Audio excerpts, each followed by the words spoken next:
देश ने आज अपने अनमोल रतन रतन टाटा को खो दिया।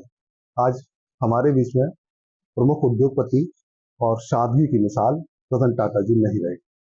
उनके साथ वक्त बिताने वाले हमारे साथ मुकुल पांड्या सर हैं। उनसे बात करेंगे कि जब रतन टाटा आगरा आए, ताजमहल का दीदार किया, संगमरमरी इमारत को निहारा, वो वक्त कैसा था और वो समय जो बीता, कितना समय बीता था और किस तरह की बातचीत उनसे हुई थी।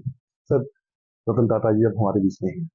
हाँ, मुझे बेहद दुख है कि रतन टाटा जैसे उद्योगपति आज हमारे बीच में नहीं रहे। उन्होंने जब वो आगरा आए थे, उन्होंने मेरे दिलो दिमाग के ऊपर अमिट छाप छोड़ी। और वो एक मैक्सिकन उद्योगपति को अपने साथ लेके आए थे। वो तो पहले भी शायद ताजमहल उन्होंने देखा होगा।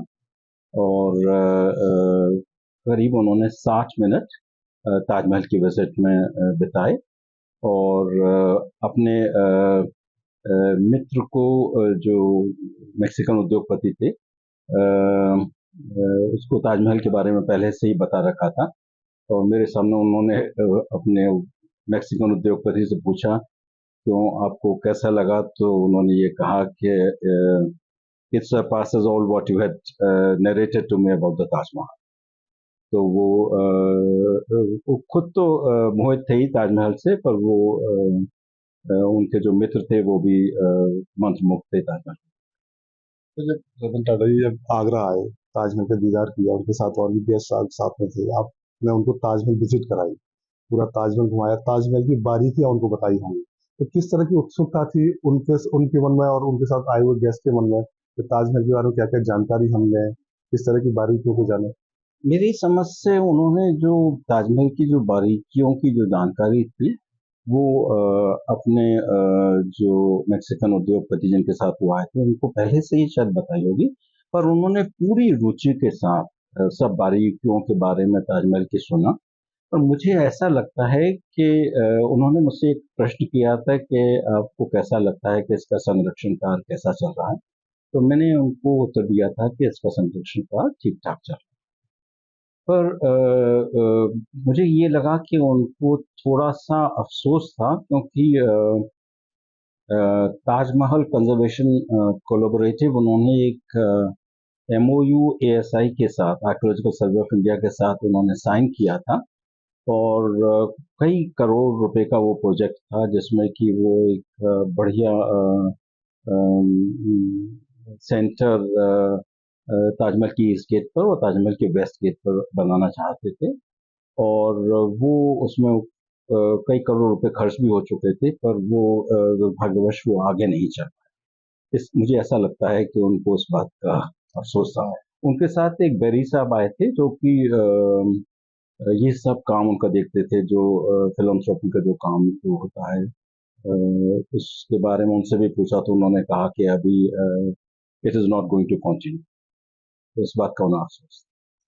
ताजमहल जब आए थे, कितना वक्त उन्होंने ताजमहल बिताया था, कितना वक्त आपने उनके साथ गुजारा? और उन्होंने दूसरी सर एक बात ये है कि जब आपसे संपर्क किया गया होगा कि जी, रतन टाटा जी को आपको ताजमहल घुमाना है, उनसे जी, जी, विजिट करानी है, जी, जी, इतने बड़े उद्योगपति जी, जी। जिनके लिए मिलने के लिए लोग वेटिंग रूम में वेट करते हैं, तो आपका रिएक्शन क्या था? और दूसरा, जब वो आपके सामने थे, तो जी। आपको कैसा अनुभव हुआ उनके साथ रहते?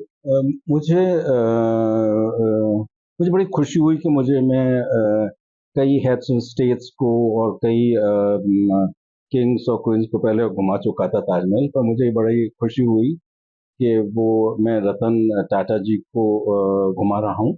एक हमारे बहुत अच्छे मित्र हैं, उनका की नाम है हेनरी क्रेविस।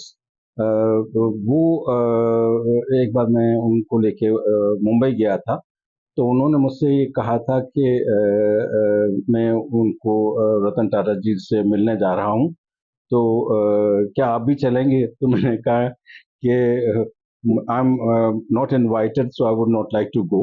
अगर उन्होंने मुझे इनवाइट किया होता तो वो तो जब विजिट खत्म हो गई, तो मैंने उनसे ये वाली बात कही कि Mister Henry travels had asked me to accompany him when he was visiting you. So, I had said, since I'm not invited, I'm not going to join you. पर वो तो उन्होंने मुझे ये कहा, oh doctor Pandya you should have come. तो मैं इस बात से भी बहुत मुझे बहुत अच्छा लगा ये सुन। हाँ, उनका रिएक्शन बहुत अच्छा था। दूसरी बात ये है कि जब वो ताजमहल के अंदर, जैसा कि अमूमन होता है, जब कोई हेड्स ऑफ द स्टेट्स आते हैं, ऐसा होता है, तो सब जो ब्यूरोक्रेट्स होते हैं और जो ऑफिसर्स होते हैं, सब उनके साथ तस्वीर खिंचवाना चाहते हैं। तो जिस वक्त वो तस्वीर खिंच रही थी, मैं सामने ही था, तो उन्होंने मुझसे कहा, doctor Pande, how about having a picture with you, मैंने कम सिट हियर। तो उस वक्त उन्होंने मुझे उनके साथ तस्वीर भी खिंचवाने दी। वैसे तो बहुत तस्वीरें, कई प्रेस के लोग थे, बहुत तस्वीरें खिंच रही थी, पर उन्होंने मुझसे ये कहा तो मुझे सर, वो तस्वीर हम देखना चाहेंगे। आपके फोन में जो तस्वीर है, जैसे कि आपने बताया, थोड़ी सी धुंधली है, लेकिन उसकी यादें बहुत ताजा है। देश की बड़ी शख्सियत, सादगी की मिसाल रतन टाटा जब आए थे, तो तस्वीर आपको दिखाना चाह रहा हूँ। ये तस्वीर है सबके पास, पढ़ने सके साथ में रतन टाटा जी हैं, सर हैं पास में। ताजमहल विजिट के दौरान की ये तस्वीर है, वो याद है जो हमेशा जिंदा रहेगी। रतन टाटा जी अब बेशक हमारे बीच नहीं है, लेकिन उनकी यादें और उनके जो योगदान है देश के लिए, समाज के लिए, वो हमेशा हमारे बीच में रहेंगे।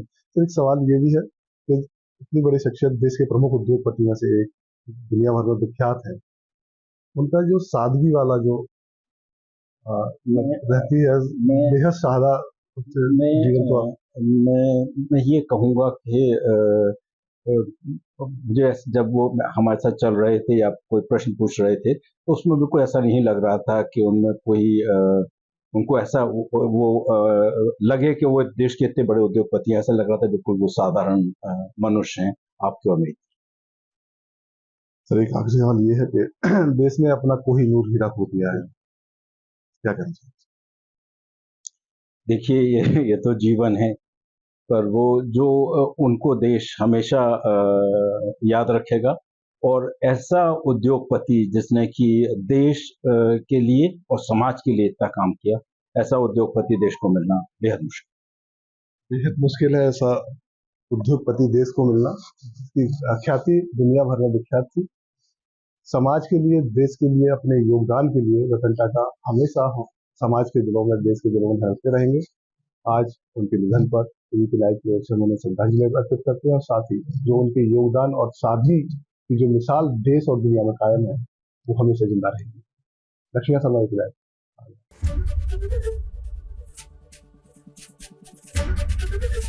एबीपी गंगा, खबर आपकी, जुबान आपकी।